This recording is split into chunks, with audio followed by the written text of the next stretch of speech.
Attention all business owners. Are you tired of managing your finances and taxes on your own? Let the experts at 1-800-TAX-MASTERS help. Our team of experienced professionals offers a range of services to help you keep your finances in order, from personal and business tax returns to monthly accounting, quarterly and annual tax planning, and virtual controller and CFO services. With our virtual services, you can get the support you need without ever having to leave your office. Don't let taxes and finances stress you out any longer. Visit www.1800taxmasters.com today and let us handle the numbers so you can focus on growing your business. And welcome to another episode. I am your host, WIZE. I have a cool guest on today. He's a construction worker, volunteer firefighter, podcaster. I'll let him tell you his story. Welcome to the show, Sean Robinson. Thanks, Wise. I appreciate it. Excited to be here. Thanks for being on the show, man. Really appreciate it. All right, so let's get into this. All right, so what inspired you to become an electrician and a volunteer firefighter, and how does these industries shape your views on masculinity? I can't say it now, and self-improvement.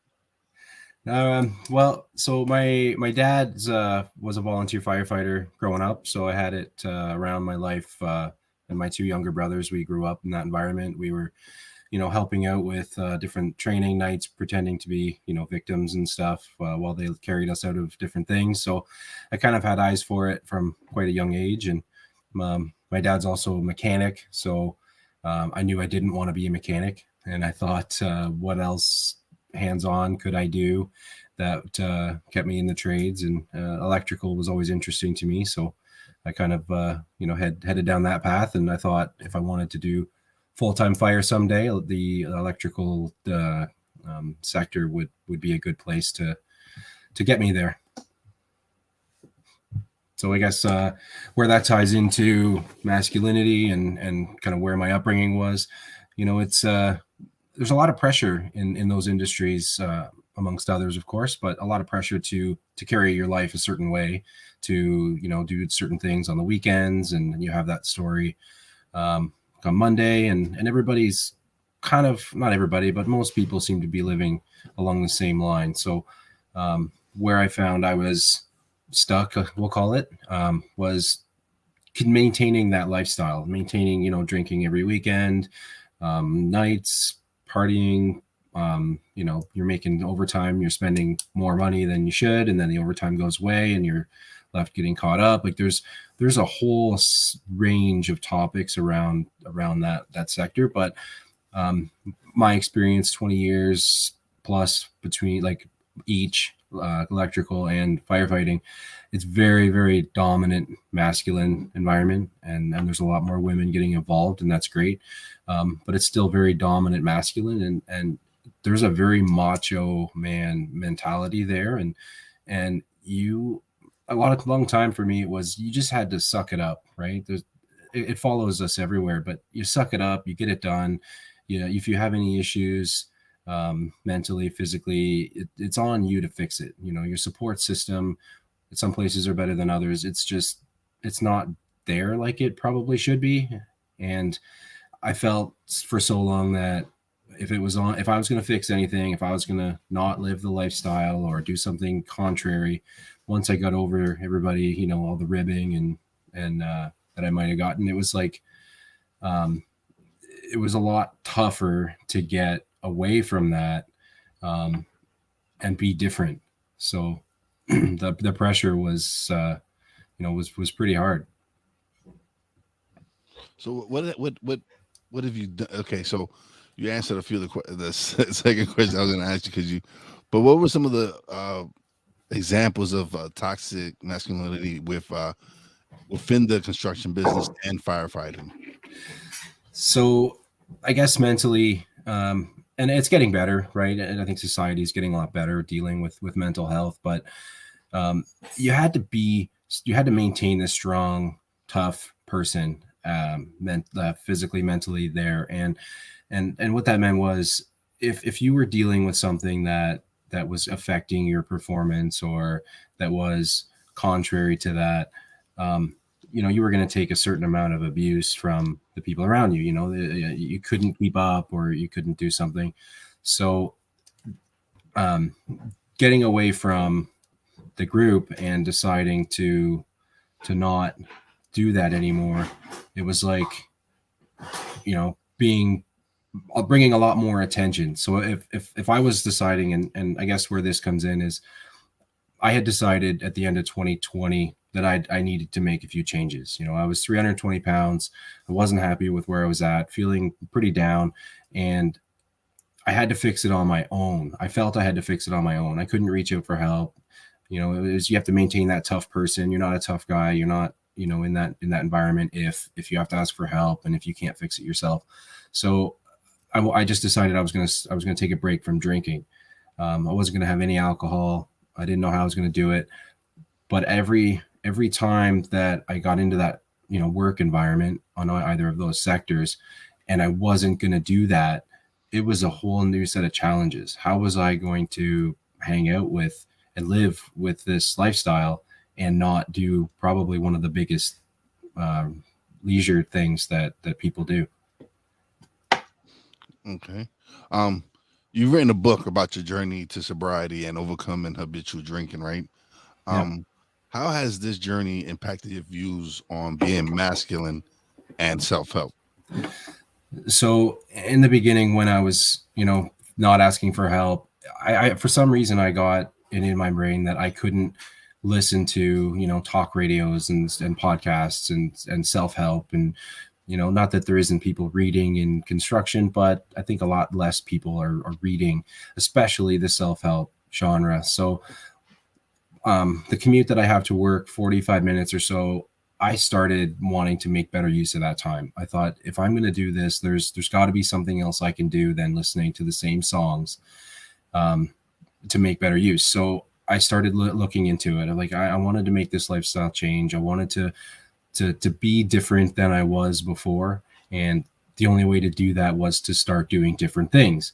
So whether I felt it was for me or not, I started looking into different podcasts. I started looking into different content that kind of spoke to me. I was finding myself on, the School of Greatness and different podcasts like that. And in the beginning, I was listening to people. He's got actors and celebrities and different people, and other podcasts do the same, right? I was finding someone that I felt I could relate to that brought me into the content, because I didn't feel that I was ready for that expert opinion or the doctor's opinion or their professional literature. It wasn't for where I was at mentally at that time. I've come to appreciate that, and we can get into that more. But in that moment, I didn't need any of that, because it felt like so much more pressure to, be a lot more different than I was ready for at the time. So when I started listening to, the inspirational content and podcasts, audiobooks, making better use of this commute time that I had, it really opened up such a huge world for me that I didn't see before, and I couldn't have seen it. And it's perfect with your, the theme of your show stuck in my mind.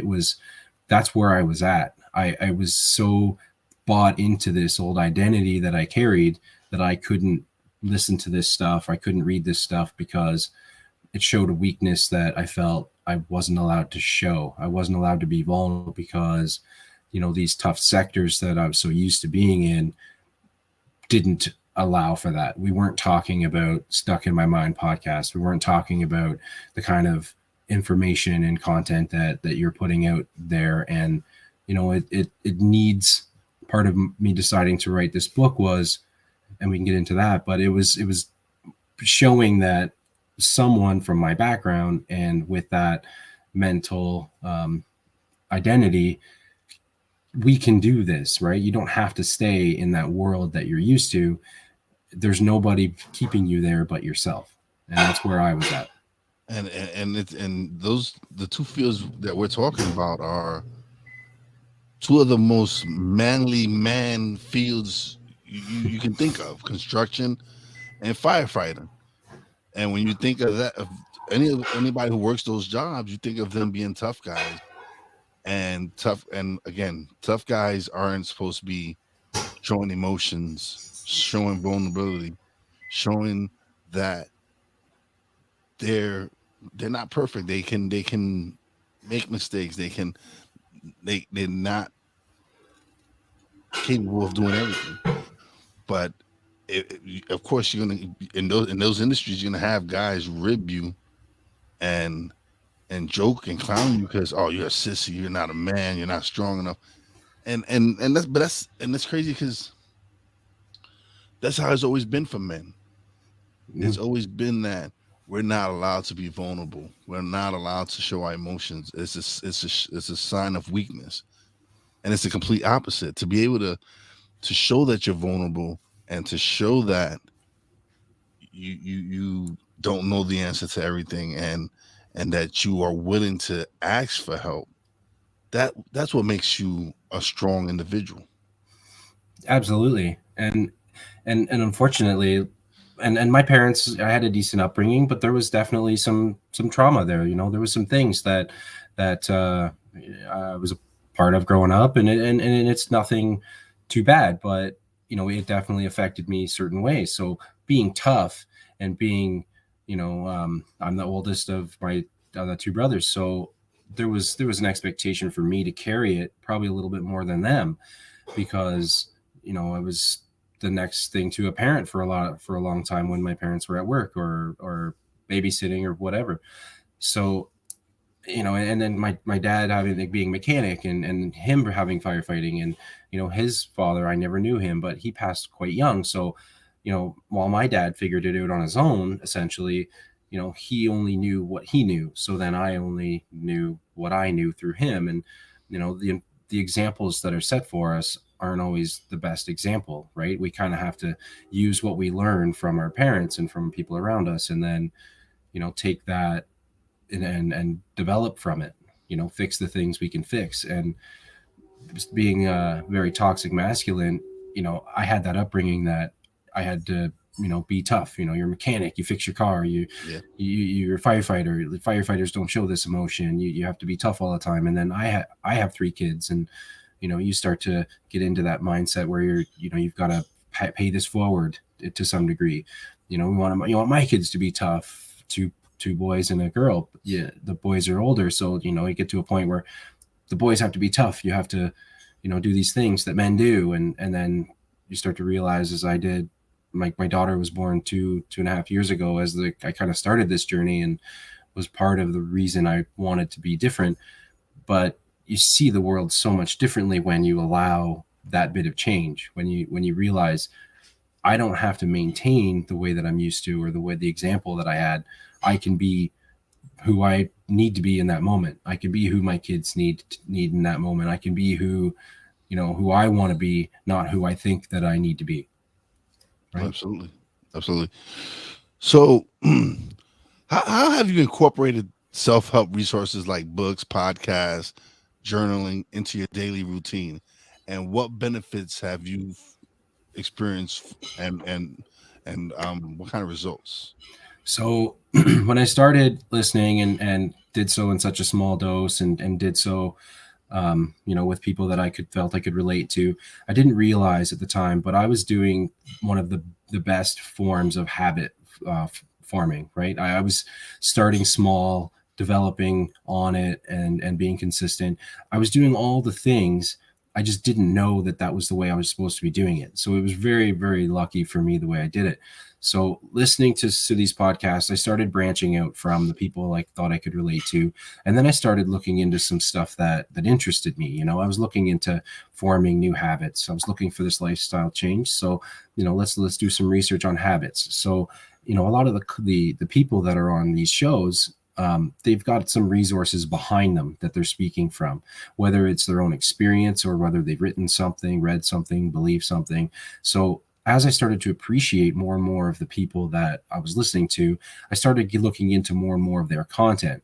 So, habit forming, James Clear and Charles Duhigg. There's some authors that have written some higher profile stuff. There's some lower profile, but so starting small with these podcasts, getting into audiobooks, Because of my commute, I can finish, a decent length book each week. So, those started to pile up. And then learning more about the quality sleep and different lifestyle things and dieting, I started to realize my phone at bed, they recommend you shouldn't have certain amount of phone blue light before bed. So I thought, I'm not going to look at my phone and just look at Facebook when I'm in bed. I'm going to start to read. So, I still have it in there because the fire department pager goes off. I got to go, but it's across the room, right? So I don't have that near me to use it. I started reading at night. So the more and more I was reading at night, the more I was finishing these books. I was finishing audiobooks, more podcasts. The content that I was absorbing from these areas was just massive. And it just became so life-changing that I wanted to share it more. And all the while, I'm not drinking. So where this started for me was deciding to take this break from drinking. So as I'm learning about habits, I'm learning about, changing lifestyles and the 20 days, 40, 60, 100 days. I started keeping track on the calendar. So everything that I did, including not drinking, was, a notch, a circle, a square, a box on my calendar. And I could see all these things pile up. So an example I wasn't happy with, my brushing my teeth. I didn't feel I was doing it enough. So every morning I'd brush my teeth. I'd check the morning top of the calendar. Every night, same thing. I'd have 2 check marks a day. I do that. I'm looking to do that for 100 days. And then, I did that, drinking more water, not drinking. So as I got to 100 days, I shut it off. I stopped keeping track of it because I wanted to test and see if this was something I was going to maintain. And at that 100-day mark, it was like I'd made it, like I didn't go to bed, or I didn't wake up without brushing my teeth, as that example. I didn't want to drink at that moment. And as I was working through that, another thing that men don't do, we do, but we don't journal, right? It's not very tough to be a journal type, especially. You think of it as a diary. You think of it as a woman's diary. It's a diary, exactly. It's not. It's you just expressing your thoughts, putting down whatever you have in your mind on paper. Yep. And we don't look at it as that. We look at it as a girl's thing. You got a diary. That's something that some guys would make fun of. Or you have a diary. But I have journals all over my room, all over my office. Absolutely. And, in construction, firefighting, it's a diary, and you got your crushes in there, and you've got all these things that are and aren't, true in some degree, but you don't journal. And I wasn't going to talk about it. I didn't want the shit and abuse I was going to get from having this journal, but it became a huge place for me. When I was down at the end of 2020, overweight, feeling terrible, I started, keeping track of it. But it became a place I was just beating myself up, right? Why can't you figure this out? You know better. Like, don't let the people get to you. But without the tools, without being open to the content that I became, months later into 2021, I wasn't going to get there, right? I wasn't going to get there on my own. I needed the help. I just didn't know how to get there without it. So, into the beginning of the journey and going through dry January, February, not drinking, and listening to all this content, I started to learn more and more about it. So I started adding those things to what I was doing. Like I said, I didn't realize in the moment I was, doing the proper forming for habit and lifestyle change, but this journal became a place for me to document what I was doing. It became a place for me to put down the ideas, put down what did and didn't work, and put down the pressures I felt from the people around me, family, friends, whoever that were in my life that didn't understand the transition I was trying to make as much as I didn't understand. But as I started to learn, they weren't yet. So this journal, about 9 or 10 months into the year, that became, I wanted to be off drinking for a year at that point. So I was getting through the year, and a friend asked me, how's the not drinking going? And I said, I could write a book. And I got thinking about it. Like, I've been doing this journal all year, it's October, there's been a whirlwind of information from where I was at mentally to, that moment, how much I've accepted, how much I've, how much content I've gone through. And when I was in the beginning and I wasn't ready for the professional opinion and the professional literature, my version was what I needed when I got started. Someone that is just a normal person, just going through something that a lot of people deal with. I decided to start in the last couple of months leading up to the year mark, putting it more into a book format, maintaining my journal, but putting it into a format where it wasn't me writing to myself. It was me presenting it in a way that, my former self would have been able to understand it, follow along, and know what I was talking about. Okay. All right. Cool. All right. As an entrepreneur, how have you applied the principles of self-improvement and the personal growth to your business? So, and I know you're big for this, because like I've been listening to your show, but you just never stop learning. I'm taking as many courses. I'm talking to as many conversations. I'm just trying to learn as much as I can from everyone around me, because as much as I didn't get into the content before, that's where we're going to pick this stuff up, right? That's us helping each other. That's the information exists already. We just have to know where to find it. And what better way to find it than from people that may have found it already, that have already been there. So as an entrepreneur, what I'm trying to do is just learn as much as I can and absorb from everyone I can and give what I can to people. Yeah, I'm very big on finding yourself a coach, finding yourself a mentor, someone who has done what you want to do.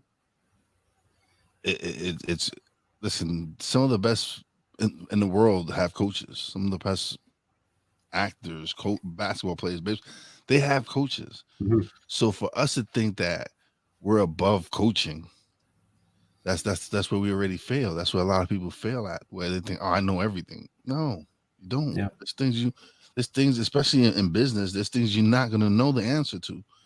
So that's why you build these relationships. That's why networking to me is very important. Being able to build these relationships to make these connections with people like yourself, so I can learn and hear their story and have them share, and even the audience, if they have a story to share, they'll share it in the chat. Mm-hmm. Or if they have something on their mind, they'll let it in the chat. And that's why I transitioned to live. Is I'm not doing the same numbers I'm doing live as I was pre-recorded, but I'm enjoying it so much more because of the interaction with the people, because now it's their show as well, because Mm-hmm. they're a part of it. That's right. Yeah. It definitely gets more people involved. You make it more interactive. Maybe there's something that you're not thinking about that you haven't asked me, or I'm not speaking to yet, and it gives everybody that's listening a chance to maybe put that in there and remind you to get it out there. So can you discuss the challenges and opportunities of promoting change and evolution in these male-dominated industries? And what advice would you have for others seeking seeking to make a difference in these fields? I think right off the bat, there's a lot of people out there that are just afraid to talk about it and want to make those kind of changes. I think being a person that's coming from that background is maybe a strength that I have that will encourage others that are working in those fields to say, you know what, like I can be different. So along that line, being someone that's going to stand out and do the the YouTube videos, put my content out there, be vulnerable more than anything, and use that pressure that I felt and that call it negativity for a minute and different experience to show to people that there's more than just me, there's more than just whoever going through these things. So it encourages that person that's in the same environment to want to say, you know what, there is people that work construction that can change. There is firefighters that are listening to these inspirational content and are sharing their stories with someone else to try and make things better. So so for me, what I can do, or what I'm trying to do, is just be that face from that background that shows that you can get rid of an old mindset. You can, like, for the longest time, my excuse was, this is just who I am, right? How many times have we heard this? Yeah. I come from this background. This was the upbringing that I had. So this is just me. Like, I was Change 30, that. Yeah. 36, 37 when I started, into this. And if you'd asked me a couple years ago, I'd have told you that I was just not coasting, but this is who I was. I couldn't change certain things. But that's such an untrue statement. And it's not fair for our development when, we hide behind that, because it is just an excuse, because it's easy, Yeah. right? We don't have to challenge or face a challenge if this is just who I am. So showing that I'm not going to hide behind that anymore, and encourage someone like me that is thinking the same thing, like, it's just an excuse. It's an excuse to be complacent. It's an excuse for you not to make yourself uncomfortable, and not to make yourself, because I started my self development journey in my 20s, and after I lost my wife, I kind of just just just didn't care about anything anymore. And so when I resolved the issues that I was having and everything I was going through, and finally came to my senses and realized that I needed to change my life for the better, I got back into self development. I got it back into reading audiobooks, everything you're doing, and the transformation, like, I knew a lot of things. I just wasn't applying them because I Mm-hmm. was just going through whatever I was in the dark space, and it was, that's just the path I had to go through to get to where I'm at now. And now it's just me focusing on trying to get better every day, learning something new every day, having these conversations with these great guests like yourself, and being able to share this message with other people is, it's a great feeling. It's giving me purpose. And when you find your purpose, there's nothing greater than that. No, it's true. There is an enlightenment to it. And one thing I found extremely difficult, not everybody is in this zone, right? Not everybody appreciates this yet. And I'll be honest, I was there, right? I was there, and there was such a whirlwind of social media content, videos, people just having a better life than what I thought I needed. And I was miserable about it. I was negative all the time. It translated everywhere. And Ed Milet talks about, I don't know if it's his quote, but I've heard it from him a few times. But he says, "You're the most qualified to help your former self." So it seems everything I'm doing now is not because I'm any better than anyone else. It's to give my former self more help, and anyone that can relate to what I came from and have gone through.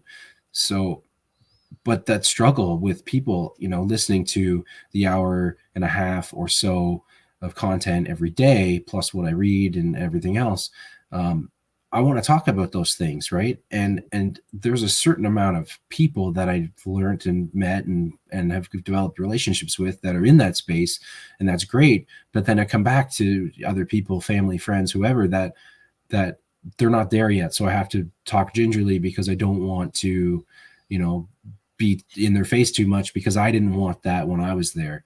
Right. You kind of just, Yeah, sorry, go ahead. they're not ready to receive the message. They're not ready No, to they're no. not at that point in their life where they're ready to receive that message from you, or because they'll look at it as, because they'll continue to see the old you. They don't see the new you. They don't see the you where you've made these changes, where you've become more positive. You've been focusing more on your development. They keep thinking and seeing you as the past you. So Yeah. why would they want to listen to the past you because they know who you were and but it is how that's how it is. It's that sometimes you think that your family would be the first ones to fall in line and be like, oh, word, really? This is how it go? It'd be the people that you least suspected. Yeah. An example. So not drinking, the fire department, it was never that I mixed the two, but we have a social life outside, right? When we're not responding, those are some of my closest friends and basically family. So, we would spend some nights and weekends and stuff, when we're not working or doing the firefighting, and we would spend a lot of time together. My brother is on the department with me, and we'd go out after training and just unwind a bit, right? Have a couple drinks. And I wasn't doing that anymore. And that was one of my pressures, was this just habit. And that's where I speak to the habitual part of it, was this lifestyle that I had, and the habit of being this way in certain environments. Well, my brother was like, oh, you're not drinking. Well, you didn't have your coin yet? Like asking me about whether or not I have a Hey, coin. And I'm like, this is my brother, and we have a good relationship. He's I think he's come around because he understands that, yes, I'm not the old me, that the new person I'm trying to be is a legitimate transition. And him, like, we have to give the people around us a bit of credit, because they don't see it the way we are feeling it. yeah. So it takes them a little bit to realize that we mean it this time. And by asking me, you don't have your coin yet, like, how terrible can that be if I didn't have enough behind me at that point already to be like, you know what, he just doesn't know where I'm at yet. Yeah, absolutely. But yeah, everybody that around us, like, we have to learn when we're in that zone and we're in this space that not everybody's going to be there. Not everybody's on this level yet. Absolutely, absolutely.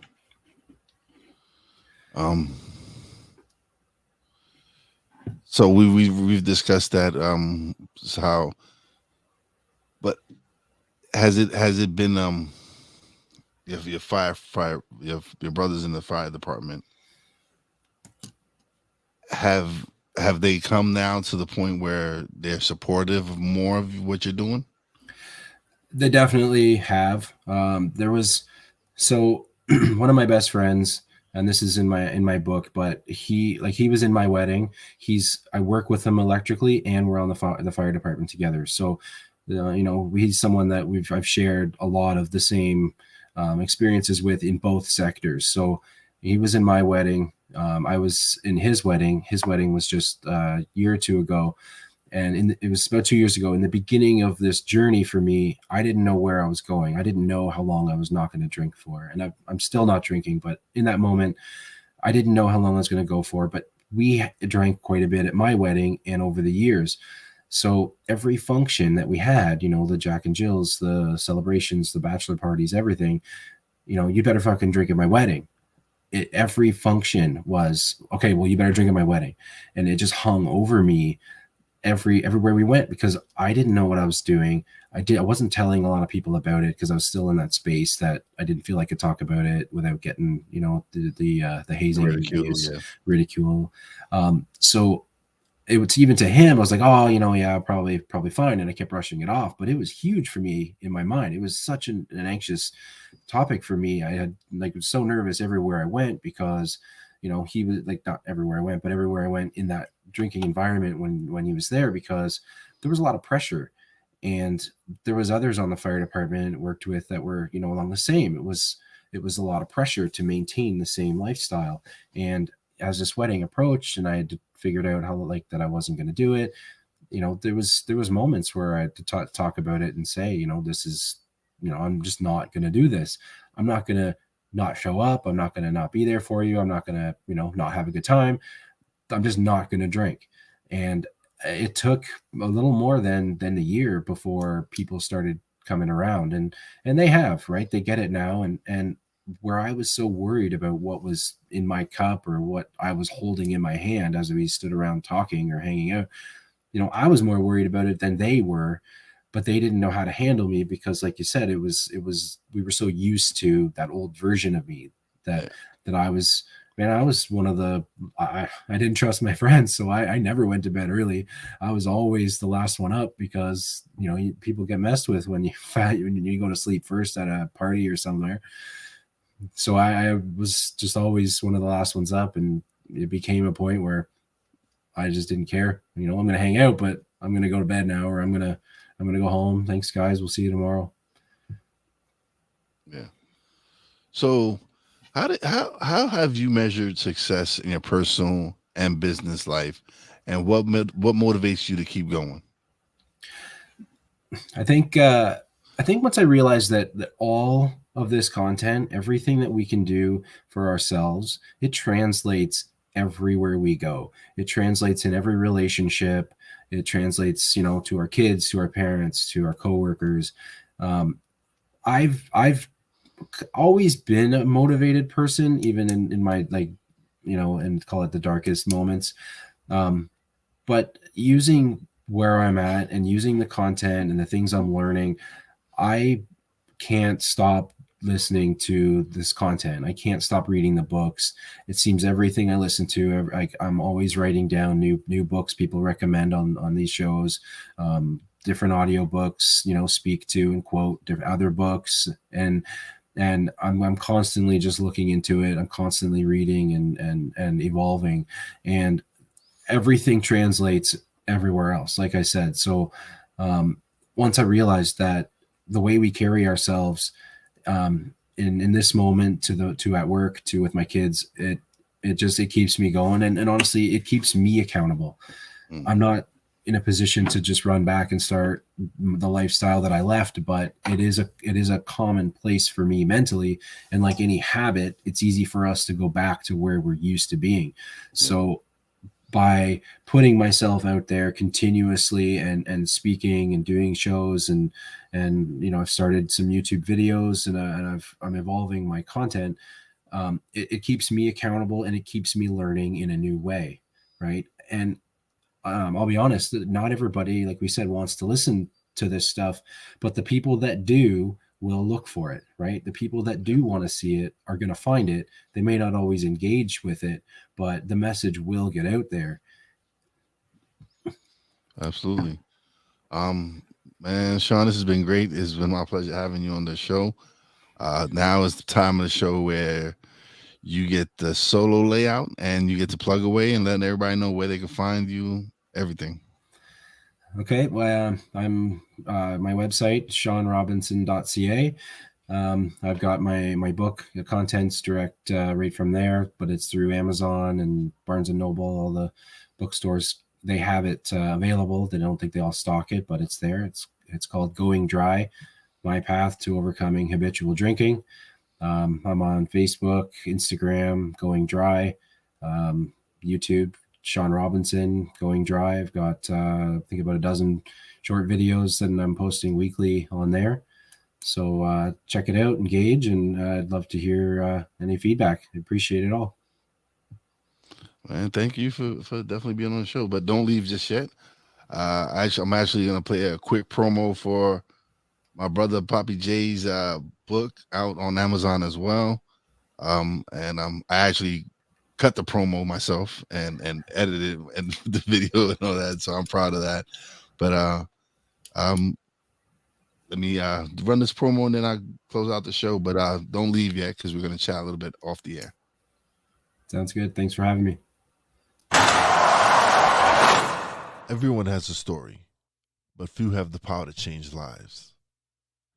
Introducing The Plush Life, From Prison to Peace, by Anthony J. Gonzalez with Pepper Chambers. A journey of redemption and transformation. Follow Anthony's raw and honest story as he finds his new purpose in life, turning his darkest moments into a guiding light for others. This inspiring story will take you through Anthony's journey, showing you that it's never too late to change your path and embrace your true potential. Don't miss the life-changing tale of redemption and the power of the human spirit. Get your copy today of The Plush Life, From Prison to Peace on Amazon and iBook, and witness the incredible power of transformation. Yes. So yeah, that's the promo. So That's everybody awesome. get it. You can find it on Amazon or iBooks everywhere. So now it's time to close out the show. Hold on a second. Let me do my shout outs. All right. Big shout out to everybody in the chat. Ben, Snowman, Anthony J. Gonzalez, Hawk TV. Thank you guys for coming through. I greatly appreciate it. Big shout out to my Real Wise fam, Poppy J, Brandy J. Love you guys. Big shout out to the boss lady Fina. Love you and appreciate you, babe. Big shout out to Sean Robinson for coming through and sharing his story and his journey, man. Greatly appreciate it. And as always, a big shout out to all the essential workers out there. God bless y'all. Be safe. You know how your boy Wise does it. Peace out.